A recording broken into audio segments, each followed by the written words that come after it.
Hello everybody, here's a hopefully a very quick video on how to quickly set up a Premiere Pro project, do some basic editing and export it. So I'm going to talk quite quickly because I'll probably still ramble anyway. Here I have my video footage in a folder called Film, and I've got a footage folder in here.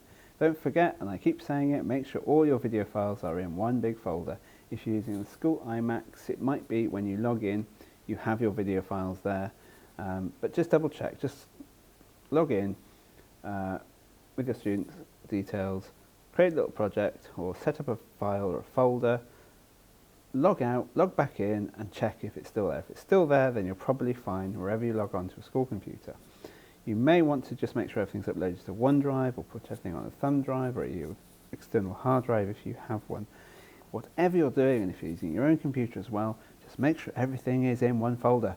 I do not want to see anything in random downloads being dragged into Premiere or on your desktop dragged into Premiere.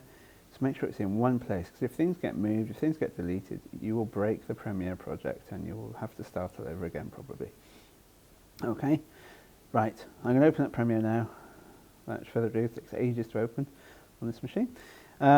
So what I've done here is I've just selected some of the videos I want to use, and in order to highlight on a Mac anyway, you can just double right click and you can choose a colour, and I find that a good way to sort of choose files, make sure I organise myself a little bit. Don't worry if you haven't, just delete the ones you don't want, or just make sure you select the ones you do want. I'm going to just go in and click on some of these that I've already chosen. Don't matter how you do it really, just blah blah blah. Now I'm going to go into Premiere and set up a new project. And we all know this window pops up, and in theory it should be amazing. You can choose the video files you want, you give it a name over there, you can choose a project template if you want to, you can decide where you're going to save it, blah blah blah blah blah. However, this does seem to make issues sometimes and doesn't work as it should. It might just be I haven't got grips to it with it yet, but either way I'm just going to click create without doing any of this. And I've got a new folder, new empty project rather. Over here is where we're going to put our video files. You can either double click on this and choose the video files you want. You can go to File Import. I'm just going to click and drag the files I want because I'm crazy. Right, and drop them in there. Boom, brilliant. Next thing I want to do is set up a sequence here. Now, I know some of you have just dragged your video into there and it sets up an automatic sequence. This is fine, but I've got some vertical video in here. I might have some stuff at 4K. I've got some stuff at 1080p, which is full HD. We want to make our file a 1080p full HD video file, okay? I don't know how well a lot of computers will manage editing in 4K unless we make proxies and things like that, which we're not covering in this. So I'm going to set up a new sequence, go to File, New, Sequence. You may have, these are automatic little handy things. HD 1080p is the one you want, and I would go for 25 frames a second or 30 frames a second. It's 29.97, it's 30 frames basically. Wouldn't go for anything higher than 30. I like 25 just because. The most important thing to check is it's the right file size, which is 1920 pixels across and 1080 pixels high. 25 frames a second, that's fine. And then square pixels, this is really important. If you don't have this here, just go to settings and create your own. 1920 in there, 1080 in there. Square pixels, that's the most important thing. These will cause you a lot of pain. Square pixels, whichever frame speed you want. I'm going for 25. Click OK. Poof, fine, wonderful. Don't worry about these, I've just done some weird stuff. There we go. So now I can drag in a video file. I'm going to drag in this video file, and it's saying, do you want to change the sequence settings? No, it's asking me if I want to change it to this video settings. I don't. I'm keeping the settings that I have put in. Okay, that should be the only time you need to do that. I can't see what's going on there, so I'm going to press plus to zoom in. It's a very short little clip. I'm going to drag some more of these little video clips in. I've got a little vertical video there. I've got some other video there. Bits and bobs. Another video there. Okay. So, there are all different volumes here as well, and I'll have a look at that in a minute. Some are mono, some are stereo, but it doesn't really matter too much. So, first thing to look at is I've got this portrait video here. I've got some normal landscape and then a portrait video. I know some of you have got portrait or vertical videos. I don't mind. if you're doing that, and even if it's an accident, you are making yourself a social Instagram story. You might be making a TikTok post. It could be a YouTube short. Okay, that is your concept. That's fine. Go with it. You can mix up vertical and horizontal in the actual video. That's fine as well. Two ways of doing it. Either just leave it like that, so you've got like a black bar on the side, or if you're making a vertical video, you'll have some black bars on the top and bottom. Or you can do what you may have seen on other videos and TV. It's where if you duplicate this video here, holding down Option and drag, I've got a video on top of a video. Now the video on the back, I'm going to select that. Up here, Effect Controls, I'm going to zoom that in a bit. I'm also now going to blur it. Over here in Effects, if you don't see that, go to Window, Workspaces, All Panels, or Effects. All Panels, it's handy, I get to see all this going on. Twizzle that down, click in here and type in Blur. Go for Gaussian Blur. Drag that onto the clip. Poof, and over here, because I've got Effect Controls open, I can see Gaussian Blur. I can bring the blurriness up a bit. And I might want to bring the opacity down too. So I'm going to go to opacity up there. If you don't see it, twizzle down, twizzle it down. Bring that down. Put that to, like, say, 60 actually, I think. And now you've got that kind of effect. You've probably seen that before on other things. You don't have to do that. You can keep it black if you want. You can do that. I don't really mind. Other thing you might want to do is do some fading in and out. So I'm going to go to the end of my video here. I might fade this out. So I'm going to right click where I see that little, if I go to the edge of my file or a clip, you'll see that little square arrow, square bracket with an arrow. Right click on that, apply default transitions. Transitions also live up in video transitions.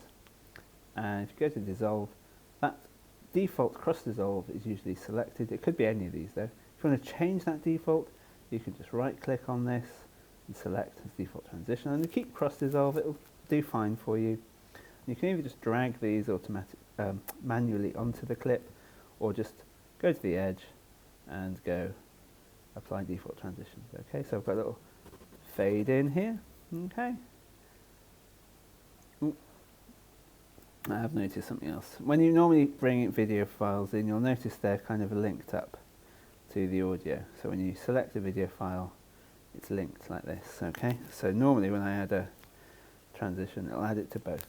If for whatever reason you want to move video around without the audio, okay, select your file, your clip, and up here, link selection, you can unclick that, okay?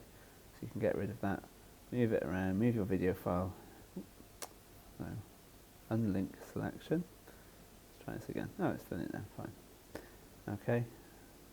And generally I'd keep audio from videos along 1 or 2 layers. Have another layer for your voiceover if you're having one, and another layer for music. You've got a bit more control over what's going on. So, for instance, this first clip is really loud. If you look over here, I know you can't hear it on the video. I can hear it in my ears, so I've got headphones in. But here, you'll see that's really peaking at the top, and the rest of the video is only going to about there. So, I want to bring that audio down. I'm going to zoom in, okay? And over here, I can drag that down so I can see more of this. And there are these white lines. This is the gain of the audio. Okay, so I'm going to just drag it down on that first one. And over here, in that top bar, I go to Audio Track Mixer, and I go to Audio 1, which is Audio 2, rather. I should see that popping up. And now, if I put it back to where it was, I think it was up here before. Oh no, that's the wrong clip. Oh god. That's fine now. If I bring it to where it was, you'll see it's sort of jumping into the red. Oh, it's too loud. So I'm bring it down a little bit, test it. It's actually quieter than the rest. Oh, it's the wrong clip again. There we go, bring that down rather. That seems much better, right. It might be you've got a bit of audio and you want to dip in and out of the audio as well. To do that, you can select this, and so you can see that white line. You can press the pen tool, and you click on here, you make these little dots. What you can do with those dots, let's go back to the arrow selection tool, is you can bring it down as you want. Okay, so the audio dips in and back up again. Okay, and you might want to do that if you've got some audio voiceover as well.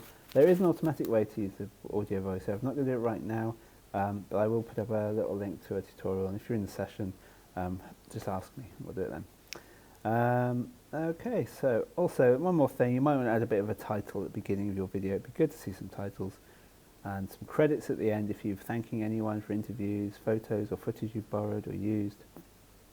So I'm just going to select all my video and move it along. To do that, this little arrow here, A, track select forward tool, whichever clip you select, you'll select everything after it. And drag that along a little bit, and I've got some space here to put in a little title. Press T, go up here, click and drag, and write in your title video, so my amazing video. Okay, and if we go over here to the effect controls, as long as your track is selected, it will show some stuff. Up here I've got text, and twizzle that down, choose a different font. Yeah, you know I always go for Helvetica, but obviously don't just do what I do. But I don't want to see default fonts, I want you to think about it a little bit.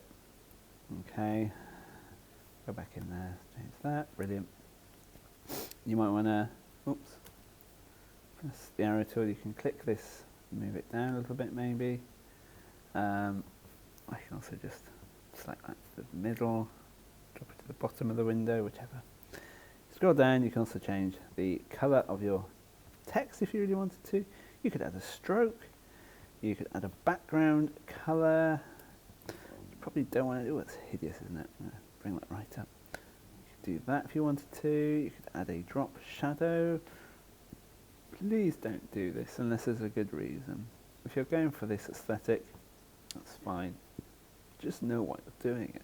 That's disgusting. Wonderful, I love it. I hate it. Anyway, just going to drag that to the beginning.